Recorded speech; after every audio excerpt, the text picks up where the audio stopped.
Behind the scenes of a pancake photography shoot.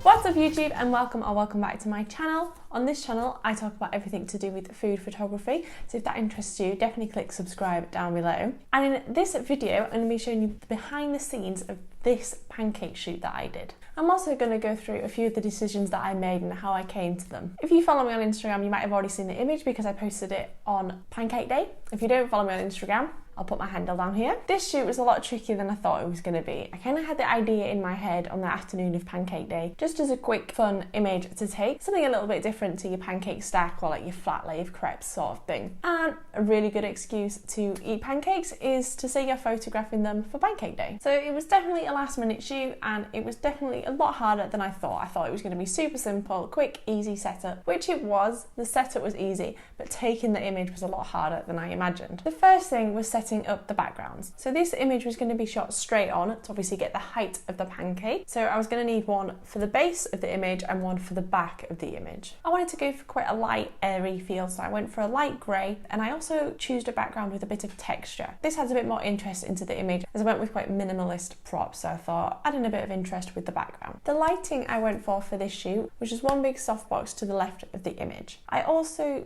kept the softbox a little bit further away from the setup just to make sure we got a nice even spread across the whole of the background, as we were going to use quite a wide space, as obviously flipping the pancakes takes a little bit more room than just putting it on a plate or on a pan and having it exactly in the same place every time. A way to kind of light a background more evenly is to keep the light further away as you get a wider spread of the light. Now I've got the light roughly in the right place and the background roughly in the right place, I'm just going to set up the camera. I was mainly shooting this for Instagram, so we're going to go portrait, and like I said earlier, straight on, so we're looking flat on to the pancake. Shooting straight on is a really good way of showing height. As soon as you start photographing at an angle, it's going to kind of squish height down and you're going to get a bit more of the top. So the best way for things that are tall is to shoot straight on. Now I've got the camera set up, I added in a pot of Nutella just so I can quickly play about with the lighting to make sure it was just right. After playing around with the Nutella a little bit, I realised I needed a bit of a fill to the opposite side, so what I did was just got my nice white reflector just to bounce some of that light right back in. As I'm shooting with the light further away, it makes it a smaller light source, which is going to make that light a little bit harder, so a nice reflector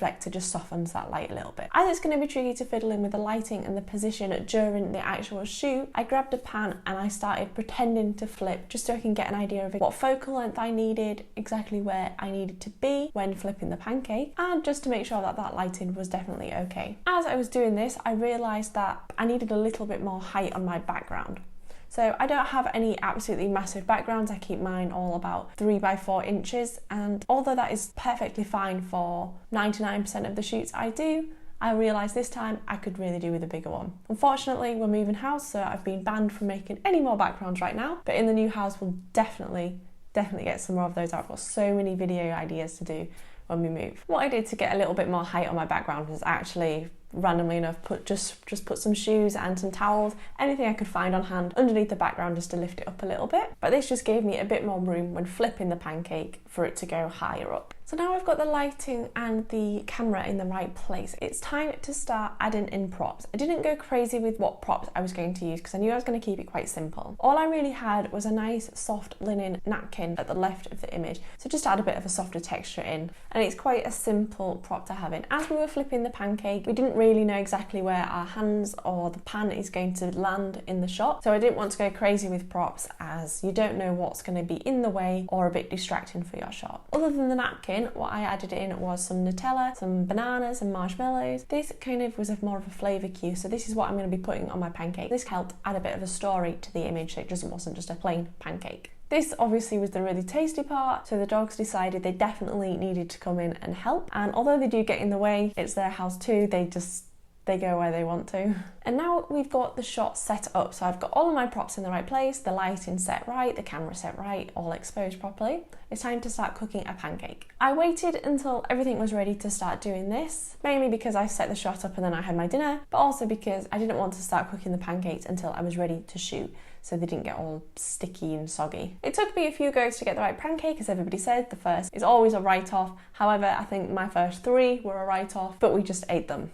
it all tastes the same in the end. After a few goes, I definitely got a pancake that was flipping nicely and it was perfectly round, didn't look like a weird shape, didn't look all floppy. It was a good pancake. Now I've got the pancake cooked, it's time to rope in some help with flipping the pancakes. I am just one person. I never thought it was going to be easy to have self-timed and flipped it, so I just thought I'll get James to flip it and I will take the shot. I realised then how hard this shoot was actually going to be. Timing him flipping while I take the picture at the right time, at the right height, at the right position, it wasn't easy. Also, with my lights, they don't flash very fast, so we do tend to get a little bit of motion blur on the pancake. It's not a deal breaker. We can work with that. It kind of adds to the story of the whole thing moving around. Another thing is James was quite over eager when flipping the pancakes. They all got quite high, they kind of at the perfect position for the pancake flip. It tended to have been off the background. He was lifting the pan up a bit too high. So what we did was we swapped over. I set the camera ready for him to just press the button after 3 and I flipped the camera while I flipped the pancake. The way I found that worked best for photographing the flip was to just sort of flip it just with your wrist. It rarely landed back in the pan, but nobody needs to know that. It didn't get as much height this way and the pan stayed at the bottom of the shot instead of at the top of the shot and the pancake touching the ceiling. Now we've got the flipping down, we've got a few shots with the Nutella set up.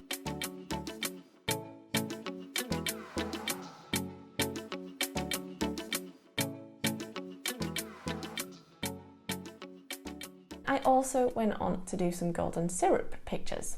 So this is another topping I love on my pancakes, and I thought it added a nice variety to the shoots to have the different flavours there. Let me know in the comments below which one you'd rather on your pancakes, Nutella or golden syrup.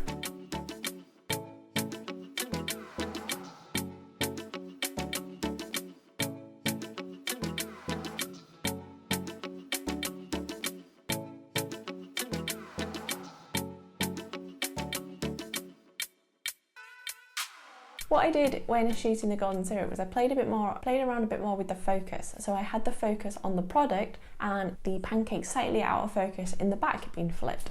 If I was shooting this for a client, I'd probably be doing something more like that, as they want to focus on their product, not necessarily my badly cooked pancake flip. So we've got here the golden syrup image and the Nutella shot. The settings I used for the Nutella picture were 1/100th the shutter speed. Shutter speed doesn't really matter when you're using flash, as the effect of the shutter is more based on how fast your flash is than your actual shutter speed. As long as it's not too slow that you're getting a lot of lighting from elsewhere, like outside if it's near a window, or room lights if you've got them on. The aperture was f9 and the ISO was 800. Normally I wouldn't shoot with such a high ISO, but because I was shooting with quite a narrow aperture to make sure when I was flipping the pancake it was in focus. As I don't know exactly where that pancake is going to be, I can't focus on it beforehand. So I needed to make sure I had a narrow aperture so I could definitely get the pancake in focus. And because I wanted to try and fasten my flash up, I had it right down. There tends to be the lowest setting of your flash is a little bit quicker. So that's the reason I had to have higher ISO than I normally would. When I did this golden syrup image, because I was focusing on the product, I could go down and have a slightly shallower depth of field, so I had that aperture at f6.3. I kept everything else the same, as this was quite a fast-paced shoot. However, I didn't want it to be too wide of an aperture because I still did want to be able to see the pancake in the background. That was the point of the shoot, so a little bit wider, but because I was focusing on the product, I didn't need to worry about where that product was going to be when I was flipping the pancake in the air. It was going to stay still. So after a whole evening of flipping pancakes and torturing James because he couldn't eat the pancakes until after we'd done the photos, we eventually finished. So like I said at the beginning, when I had this idea in my head, I thought it was going to be so easy, quick setup, flip a pancake, take a picture, but it wasn't. I've done action shots in food photography before and never once have I had this much trouble trying to get the picture. I think I got about 300 pictures that didn't even have a pancake in the shot. But a big thing with food photography is kind of problem solving as soon as things arise and making your ideas come to life. When you've got an idea, you need to think of exactly how you can achieve that. Sometimes you can't plan everything. Until I actually tried to do it, there was no way of me knowing how hard it was exactly going to be. I thought it'd be a case of putting the camera on self-timer and flipping. It was not that easy. I hope you enjoyed this video, guys. If you liked the more in-depth behind the scenes video, check out this one of a cake photo shoot I did, and I will see you in the next video. Bye, guys.